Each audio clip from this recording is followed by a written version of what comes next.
যারা পাল্লা মার্কে ভোট দিবে বরং এরা দুজনে যাওয়ার সম্ভাবনা বেশি। আওয়াজ দিয়ে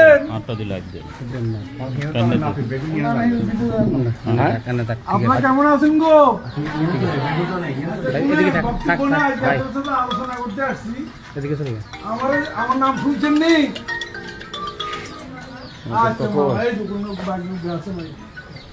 আর এক নম্বর কথা হলে যাই গাজী শহীদ যে বক্তব্য দিচ্ছে এটা হলে আসলে বাস্তবতা। সত্য কথা হলো যাইয়া ফাল্লারে ভোট দিলে ব্যস্ত যাবে এটা হলো মিথ্যা কথা।